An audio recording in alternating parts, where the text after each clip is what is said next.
Hey guys, welcome to JayWalk Media. This is Matt Miller, and watch what happens when this woke professor challenges Jordan Peterson's refusal to use requested gender pronouns from his students. The way that Jordan Peterson responds to this is perfect and shuts this guy right up. But before we jump in, I want to ask you guys to please leave a like on the video and subscribe to the channel. I want to thank you for your support. Now let's jump into the video. I teach students. I teach trans students, and I'm asked often to call people singularly they. It started probably about 4 years ago. It struck me as very odd. Some of them, you can tell that it's coming from a very deep place, and that's how they feel, and they deeply need to be called they.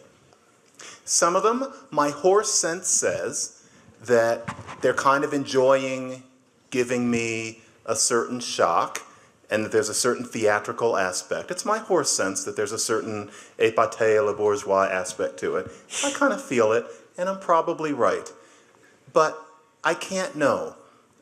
I'm a linguist, I'm a person, and my general feeling has been, whatever they ask, just go with it, and let's change our usage of the pronouns, because we have a lot to do. Now, what you said was interesting. You said that the way that you make the difference in deciding these cases is based on the fact that you have psychological training and you can tell. What I want to know is, for my own elucidation, and also because I think many of us wondered, but then it kind of went by, how do you know? I'm almost done. Oh yeah, no problem. If you hear a tiny bit of skepticism in my voice, you're correct.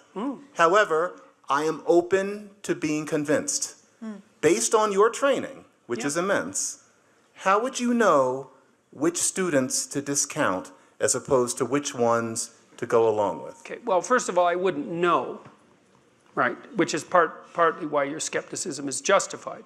But I have to be responsible for what I say based on my willingness to take responsibility for my judgment. So I would be willing to do that despite the fact that I might be wrong. But having said that, in any reasonable situation, I would err on the side of addressing the person in the manner that they requested to be addressed.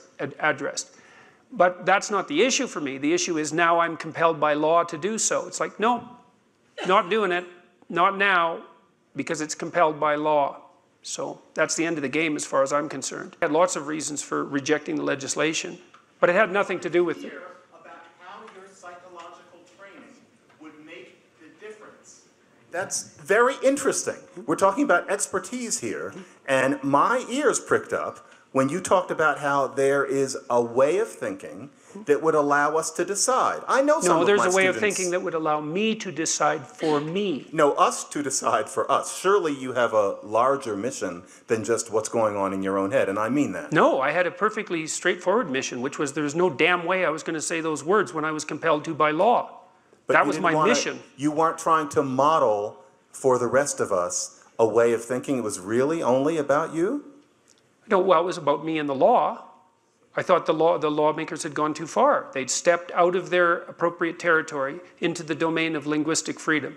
And as far as I was concerned, I was going to put up with that. And so if people were happy about that and wanted to follow the example, well, that was fine with them. But for me, it was something, and that was the statement. I'm not doing this. And then people can draw their own conclusions from that. Maybe they want to do it. I mean, and I've spoken with no shortage of trans people, and you know, my proclivity has been without exception so far to address them in the manner that seems most socially appropriate under the circumstances.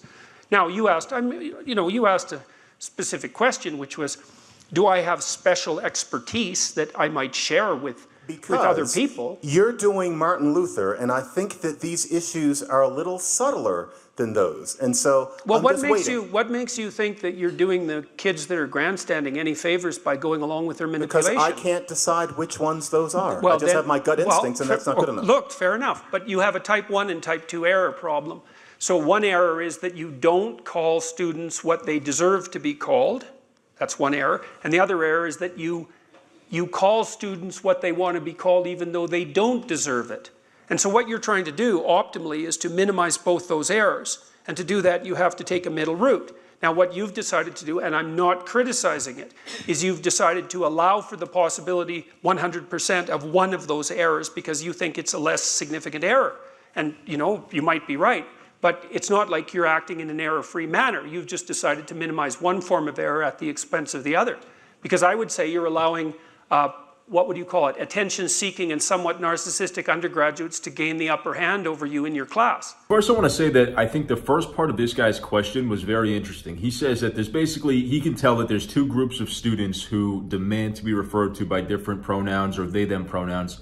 One, he says, are those who deeply feel the need to be referred to by different pronouns and they have a more genuine request because of the way they identify.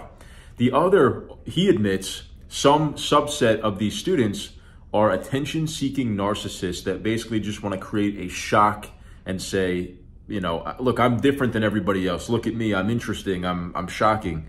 Or probably they want to have authority over the way their professor speaks to them or other people in society have to refer to them, and that gives them some kind of power trip. And I think that that's very accurate. You know, like, I'm not going to say that all transgender people are that second category. I think some of them do have a genuine feel that they were not the correct gender at birth, and gender dysphoria is a real thing. People disassociating with their biological gender. However, I think Jordan Peterson's response here is perfect, and this is the exact attitude that we need to have, which is that's for us to decide. Everybody is in control of their own words and the way that they refer to people, the way that they speak. And that should be left up to us as individuals. And it should not be a government mandated law that forces people to comply with this. And basically that sets a terrible precedent. It basically acknowledges that there's no free speech in Canada where this law was enacted. And I mean, really, it's just amazing to me that these countries that we consider to be close friends of ours and other Western democracies, free Western democracies like the UK and Canada, these places are nowhere close to being actual free countries. Whether it's like socialist tax policies and stuff, or like their utter trampling of any idea of freedom of speech or freedom of expression. They don't have that there in Canada or the UK. But Jordan Peterson is absolutely right. This should be a choice that each individual person can make when they're dealing with a trans identifying person. And one thing I've heard Jordan Peterson say before, which I really agree with, is that demanding that people use certain pronouns to refer to you is really no different than demanding people refer to you with different adjectives. If I demanded people call me smart and handsome, and that was somehow forced by law, that everybody who doesn't refer to me as smart and handsome is going to get a fine or going to get, you know, ostracized from polite society. You can't just go around demanding that people describe you a certain way. If you want to be polite and people find it reasonable, then they can do it. And if not, then you get to choose who you associate with. If you demand to have certain pronouns and certain people don't want to abide by that, then that's not going to be your favorite person. You're not going to hang out with them. That's probably not going to be your favorite professor. That really should be the end of it right there. It's a personal choice. So anyway, let me know what you guys thought of this clip in the comments. Do you think Jordan Peterson did a good job handling this question or not? Thank you guys so much for watching. Please like and subscribe if you enjoyed the video, and ring the notification bell so you get notified when we post new content. Thank you again for watching, and I'll see you guys next time.